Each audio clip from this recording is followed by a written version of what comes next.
Welcome to the deep dive. Today we are taking a deep dive into something that people have been debating for ages, Mm, the origins of the Book of Mormon and all the controversies surrounding it. yeah, it's a fascinating topic. And you've given us such an interesting mix of sources for this deep dive. We've got excerpts from the CES letter and the Light and Truth letter. Two very different perspectives. Totally.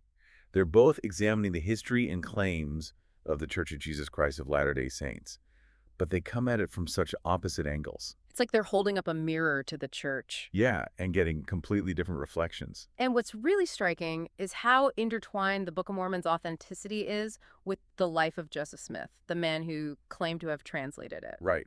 If you want to understand the Book of Mormon, you have to understand Joseph Smith. You can't separate the two. So let's start with the Book of Mormon's origin story. Okay.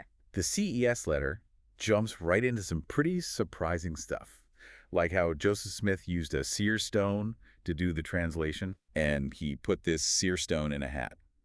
Yeah, that's definitely not your typical translation method. Talk about unconventional. Yeah. And the CES letter makes a point of saying that Smith was already using this seer stone back when he was a treasure hunter. Which makes you wonder about the reliability of the whole translation process, right? It does. But then the Light and Truth letter comes in with a counter-argument. Mm-hmm. They're basically like, hold on a second. Even if seer stones seem strange to us now, back then, in Joseph Smith's time, they weren't completely unheard of. Right. It's all about context. They're saying, let's look at the bigger picture. Exactly. And they even compare it to how scientific theories change over time. Like what was considered groundbreaking science a century ago might be totally disproven today. Mm-hmm. So maybe we need to have that same open-mindedness when we're looking at the Book of Mormon debate. Be open to new information, reevaluate things as we learn more. Right. So it's not a simple case of this is right or this is wrong. It's more like a constant process of evaluating the evidence and how we interpret it. That's really interesting. So speaking of interpretation, both letters talk about similarities between the Book of Mormon and other texts that were around before it was published. Yeah. The CES letter specifically calls out Ethan Smith's view of the Hebrews and this children's book, the First Book of Napoleon. Could Joseph Smith have been influenced by these? The Light and Truth letter argues, no, those parallels are pretty superficial. Okay. They say the real story is in the differences, which are way more significant. And to back that up, they bring up some specific linguistic features in the Book of Mormon. They talk about Hebraisms, which are expressions that kind of reflect Hebrew language and style. And then there's chiasmus, which is this really cool literary structure where ideas are presented in a mirrored or symmetrical way. Yeah, it's kind of like building a perfectly symmetrical building. Whoa, a symmetrical building. I'm a very visual person, Mm. so I need you to break that down for me. Okay, so imagine each wing mirrors the other. You start with point A, then B, then C, and you keep building up to a central point. Then you mirror those points in reverse order, going back down C, B, A. It creates this interwoven structure. Okay, I think I get it. But how could someone like Joseph Smith, who didn't have a ton of education, create something so complex? That's exactly what the Light and Truth letter is pointing to as evidence that the Book of Mormon has an ancient origin. They're saying it's too intricate for someone like Joseph Smith to have just made up. Okay, so they're saying the internal structure of the Book of Mormon backs up its authenticity. Uh-huh. That's a fascinating argument. But what about evidence we can actually, dig up? What does archaeology say about the Book of Mormon? Yeah, that's where things get a little tricky. The CES letter goes right for it and says, look, there's no hard archaeological evidence to back up the civilizations described in the Book of Mormon. They're like, no temples, no artifacts, no concrete proof. Ouch. That's pretty hard to just ignore. It is.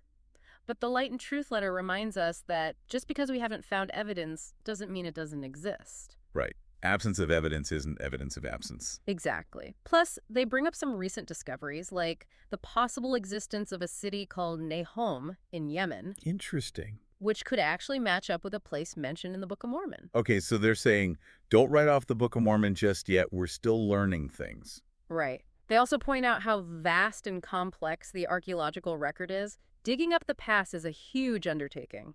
It really is. Like one giant, messy puzzle. And there are countless sites we haven't even explored yet. So there could be all sorts of amazing discoveries waiting out there. Exactly. All right, so we've got this puzzle with missing pieces. Hmm. And we've talked about interpretations of the Book of Mormon itself.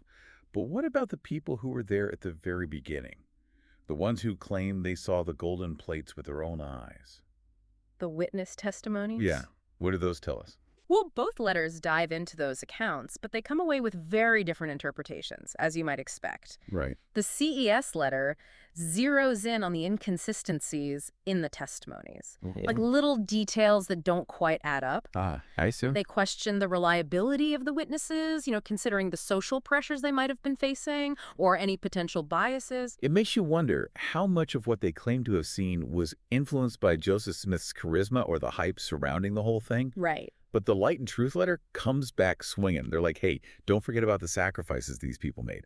A lot of them stuck with their stories, even after leaving the church, even when it cost them dearly. Yeah. It makes you think, would they have gone through all that if they weren't totally convinced of what they saw? It's a good question. It really makes you think about the power of belief and how far people are willing to go for something they consider sacred. So how do we even begin to assess the accuracy of personal accounts, especially when we're talking about events that happened so long ago? Yeah, it's a tough one. I mean, what factors could have influenced their memories, even if they believed they were telling the truth? It's a fascinating question, and it leads us to one of the most controversial chapters in early Mormon history, polygamy. Oh, yeah, that's a big one. The CES letter dedicates a big chunk of its argument to Joseph Smith and the early church's practice of polygamy. Specifically, they focus on polyandry, which is when a woman is married to multiple men. Wait, polyandry, I thought it was just polygamy in general. It was both, but the CES letter really zooms in on the polyandry aspect. Wow, that's a whole other level of complicated. And the CES letter doesn't shy away from pointing out what they see as hypocrisy, but the Light and Truth letter tries to reframe this whole polygamy issue. Okay. They try to put it in historical and theological context. They argue that polygamy, even though it seems shocking to us now, was actually a test of faith for the early members of the church. A test of faith. I mean, it's one thing to have faith, but to accept something that goes against societal norms, that's intense. But that's exactly what the Light and Truth letter is getting at. They're saying this difficult practice ultimately made the church stronger because it emphasized the importance of family, even if that family structure was different from what was considered normal at the time. Of course, this is a topic that still generates heated debate, even within the church itself. Absolutely. Okay, so we've got origin stories, unusual translation methods, linguistic puzzles, and a lot of drama with polygamy. It's like we're peeling back layers of history and finding more and more complexity. But what about the church today? How do these two letters view the modern-day church and the people who criticize it? They bring the conversation into the present day. The CES letter expresses concerns about how the church handles certain sensitive topics. Like what? Stuff like the church's past stance on race and the priesthood and its financial practices. Those are definitely hot-button issues, especially today, with so much focus on social justice and holding institutions accountable. Right. The CES letter is shining a spotlight on those issues. But the Light and Truth letter tries to offer a more balanced perspective. Okay. They acknowledge that the church has made mistakes in the past. Yeah, no institution is perfect. Exactly. But they emphasize all the good the church does, like promoting family values and doing charitable work around the world. So it's like they're saying, let's acknowledge the flaws, but let's also recognize all the good. Exactly. It's about seeing the whole picture. It's a lot to take in. It is, but it's a fascinating journey. We've covered so much, from Joseph Smith's seer stone to polygamy to the modern-day church and its critics. It's like we've only just scratched the surface. We have. And now it's up to our listeners to keep digging, to explore the areas that spark their curiosity. What resonates with you most? What questions are still swirling around in your head? This deep dive is all about empowering you to continue your own exploration. Exactly. And remember, this is a complex topic with no easy answers. What's important is that you engage with the material thoughtfully and honestly and come to your own conclusions. It's all about that personal journey of discovery, you know? Sure. You've given us such an interesting mix of sources for this deep dive. Yeah. Some really challenge the traditional views of the Book of Mormon, while others defend them pretty fiercely. It's like we're looking at two sides of the same coin, Absolutely. trying to figure out which side is heads and which side is tails. And the CES letter really dives into some of those historical and doctrinal issues that have left people scratching their heads. Like the whole translation process, that's a big one. Yeah, it's a huge question mark for a lot of people. The CES letter points out that certain biblical passages that show up in the Book of Mormon seem to have translation errors. Interesting. And what's really interesting is those same passages were later changed in Joseph Smith's own translation of the Bible, You mean the Joseph Smith in translation? the JST. Right. It makes you wonder, like, if the Book of Mormon is supposed to be divinely inspired, why were there errors that needed correcting? Yeah, that's a really good question. It doesn't seem like the Light and Truth letter directly addresses those mistranslated biblical passages. But they do say we need to be careful about judging historical events by today's standards. Right. We can't just impose our modern understanding onto the past. Context is everything. Absolutely. But the CES letter also brings up how Joseph Smith's view of the Godhead wasn't always consistent. Yeah, early on, it seems like both the Book of Mormon and Joseph Smith's teachings supported a Trinitarian view of God. That God the Father, Jesus Christ, and the Holy Ghost are all one being. Exactly. And then later, his revelations shifted to this idea that the Godhead is actually three separate beings. So that there's this discrepancy. Yeah, and it makes you question, were his teachings evolving? Were they even divinely revealed in the first place? It definitely challenges that idea that his revelations were unchanging truths coming directly from God. And this whole question of shifting views ties directly into the first vision. Right, the event where Joseph Smith claimed to have seen God the Father and Jesus Christ as separate beings. Which is like huge in Mormonism. It's like the bedrock of their belief system. Yeah. But the CES letter points out that accounts of the first vision didn't actually show up until years after it supposedly happened. Oh, wow. And even then, the details in the different accounts don't quite match up. So you have this delayed reporting and then inconsistencies in the stories themselves. It kind of casts a shadow of doubt on the authenticity of the whole thing. Right, something that the Light and Truth letter doesn't really address head on. It's definitely tricky. Yeah. It makes you think, how much can we really rely on memory and personal accounts?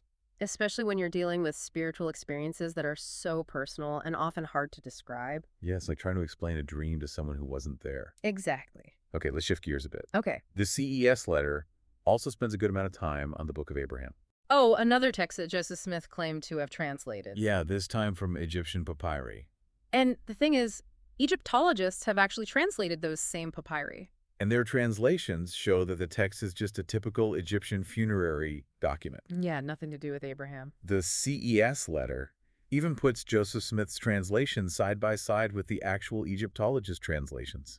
Oh, wow. And it's startling how different they are. Yeah, that's pretty hard to ignore. It really undermines Joseph Smith's claim to be a divinely inspired translator. Right. And it casts a shadow of doubt over all his translation work, including the Book of Mormon. It does. So how does the Light and Truth letter counter that? I mean, that seems like a pretty big blow. Well, they kind of sidestep the Book of Abraham issue and just focus on the Book of Mormon itself. Okay. They argue that it's internally consistent and that the story is so incredibly complex, there's just no way Joseph Smith could have invented it with his limited education and resources. So they're saying that the Book of Mormon's literary merit outweighs the historical and translational problems. Yeah, they're asking us to weigh the evidence. The inconsistencies on one hand, And the complexity of the text on the other. it's like a courtroom drama. It is. Each side is making their case. And you, the listener, you're the jury. It's intense, like you're right there in the courtroom listening to those closing arguments. Okay, so what's the next piece of evidence? What else does the CES letter bring to the table?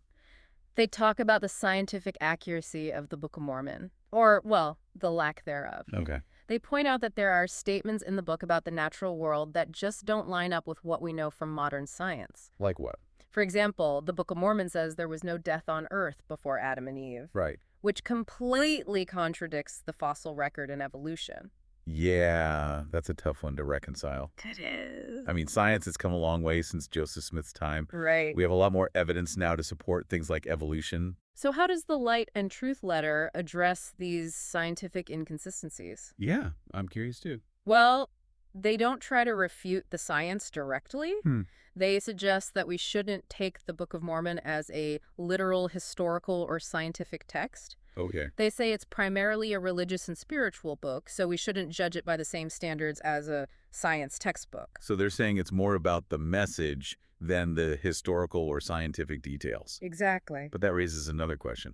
How do you reconcile faith with scientific evidence when they seem to be at odds? That's a big question. It's a question that a lot of people struggle with. It deserves its own deep dive, for sure. It really does. But for now, let's stick with the CES letter. and their next point of contention. The priesthood ban on black people. Oh, yeah. That's a really difficult chapter in Mormon history. It's something I've always found troubling, to be honest. It is. For over a century, the church taught that black people were less valiant in the pre-mortal existence. And therefore couldn't hold the priesthood. It's heartbreaking. It is, and the CES letter doesn't hold back. They include quotes from past church leaders that are undeniably racist. Yeah, even though the church has distanced itself from those teachings now. It's a stark reminder that even religious institutions can be shaped by the prejudices of their time. Absolutely. So how does the Light and Truth letter handle this incredibly sensitive issue? They touch upon it. Okay. They acknowledge the pain and controversy surrounding the ban, Yeah. but they mostly focus on the church's current stance, which is that all people are equal in the eyes of God. So they're emphasizing the progress, the evolution towards a more inclusive stance. Exactly. They highlight the church's recent efforts to promote racial equality and inclusion. While acknowledging that the legacy of the ban still affects many people. Right. It's a complex issue, and it's one that the church is still working to address. It's true. It takes time to heal those wounds. Absolutely. It's a good reminder that institutions, like people, can evolve and learn from their past mistakes. Right. But acknowledging the harm that was caused is essential. Absolutely. Okay, so what's next on the CES letters list of concerns? They go after the church's transparency, especially when it comes to its history and finances. Okay. They accuse the church of hiding or downplaying controversial aspects of its past. Like what? Things like Joseph Smith's involvement in polygamy, Right. or the existence of documents that contradict the official narrative. So basically they're saying that the church has something to hide. Yeah, they're saying that the church hasn't been completely honest about its past. And what about the financial side of things? What concerns does the CES letter bring up? They criticize the lack of financial transparency, specifically around the church's wealth and investments. Okay. They suggest that this secrecy erodes trust and raises questions about the church's motives. It's a pretty bold accusation. It is. So how does the Light and Truth letter respond to these allegations of secrecy and a lack of transparency? Well, they point to the church's efforts to make more historical information available online and through publications. They argue that the church is becoming more open, but it's a gradual process. So like, hey, we're working on it, but it takes time to be fully transparent about such a long and complex history. Exactly. And they also defend the church's right to manage its finances responsibly and privately. Okay. They emphasize all the charitable work that the church does, arguing that it uses its resources to help people all over the world. So basically they're saying, don't judge us just on our wealth. Look at how we use it to make a difference. Exactly. They're asking us to look at the whole picture, not just the parts that fit a particular narrative. It's a good point. Sometimes institutions, like people, have legitimate reasons for keeping certain things private. Absolutely. It's like we're back in that courtroom listening to both sides present their arguments. It is. It's not about blindly accepting one side or the other. It's about trying to make sense of all the evidence that's being presented. Exactly. And it's through careful consideration, critical thinking, and a willingness to wrestle with these tough questions that we can start to form our own opinions. Absolutely. So what stands out to you the most from all this information? That's a good question. What questions are still swirling around in your head? I think what strikes me is how both the CES letter and the Light and Truth letter raise valid points and perspectives. Yeah. It's not about choosing a winner. Right. It's about engaging with the material and drawing your own conclusions. I completely agree.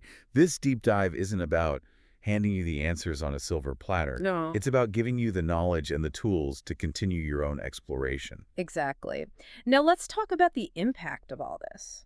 What happens when someone starts to question their faith? Yeah, that can be a really intense experience. It can be incredibly challenging and emotional. The CES letter really speaks to those feelings of betrayal and disillusionment when beliefs that you've held for so long are suddenly called into question. It can feel like your whole world is being turned upside down. Yeah, and it's really hard to reconcile faith with historical and scientific evidence that seem to contradict your beliefs. It's like a tug of war between your head and your heart. Exactly.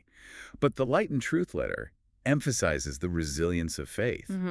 They're saying you can find deeper meaning and understanding even in the midst of doubt. It's not about ignoring the doubts, but finding a way to hold them alongside your faith. So it's not about pretending that the doubts don't exist. No, it's about acknowledging them and working through them. They're saying that questioning and wrestling with your faith can actually lead to a stronger, more mature faith. Right. It's like going through a refining fire. Oh, I love that analogy. The heat is intense, but it purifies and strengthens what remains. It's a good reminder that growth, whether it's personal or spiritual, often involves some level of discomfort and challenge. Absolutely. And it's during those times of questioning and doubt that we discover what we truly believe and why, based on speculative and unprovable doctrines. And they also argue that all that emphasis on genealogy and temple rituals takes attention away from more pressing social issues. So it's like they're saying the church is too focused on the afterlife and not focused enough on making a difference in the world today. Right. And they point out how the church's teachings on eternal families can create a lot of anxiety and guilt for people who don't fit that traditional mold, like people who are single or divorced or LGBTQ+.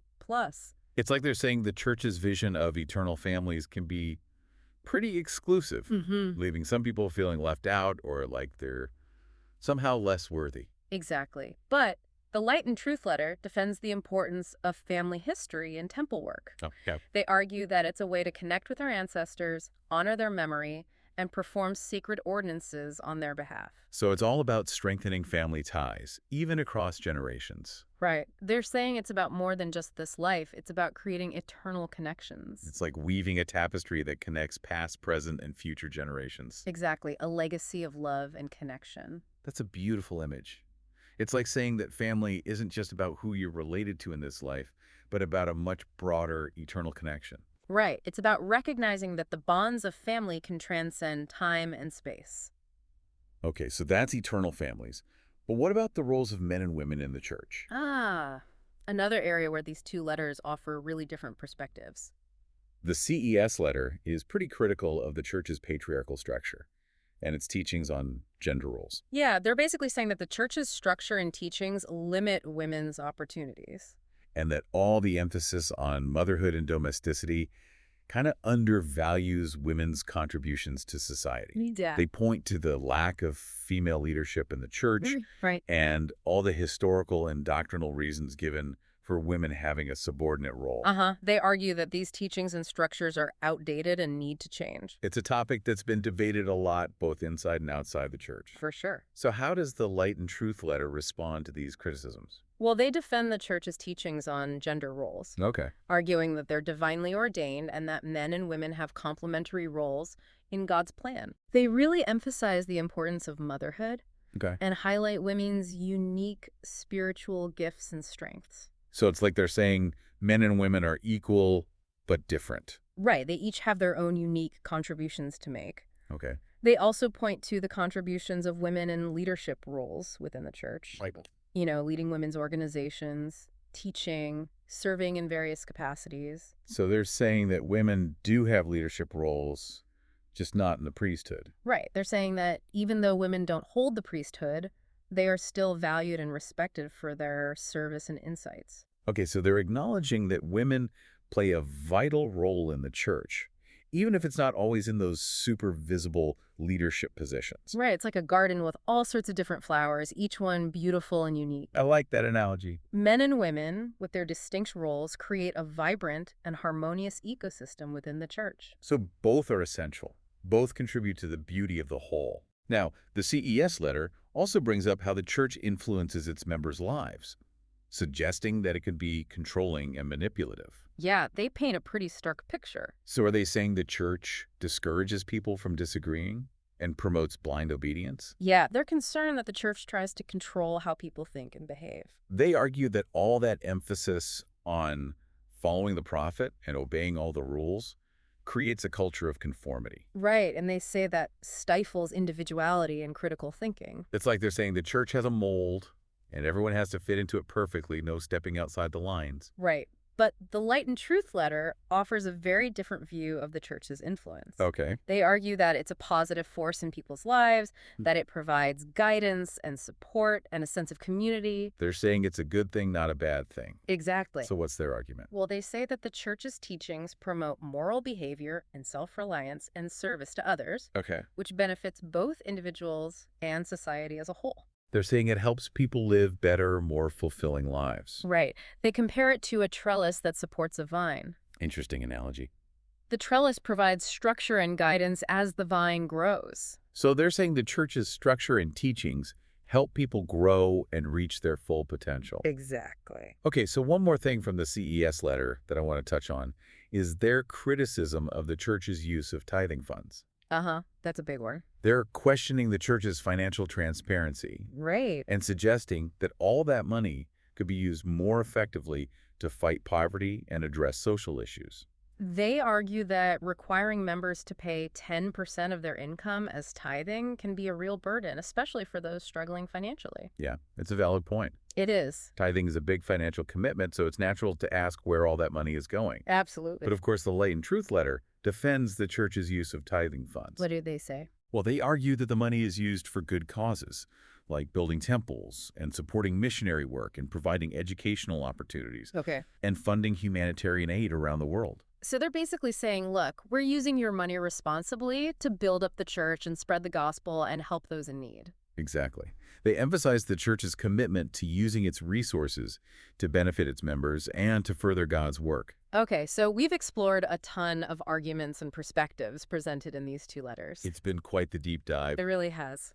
But as we wrap up, what are some key takeaways? What should our listeners be thinking about as they continue to explore this topic? I think the most important takeaway is that there are many different perspectives on the Mormon Church, its history, and its teachings. Yeah, it's not a simple black and white issue. Not at all. The CES letter offers a critical perspective, highlighting concerns and inconsistencies, and the Light and Truth letter provides a more apologetic view, defending the church and its doctrines. They're coming at it from very different angles. It's like we've been listening to both sides of a really complex conversation, and each side has valid points. Exactly. So ultimately, it's up to you, the listener, to decide what resonates with you most. Right. What evidence do you find compelling? What arguments make the most sense to you?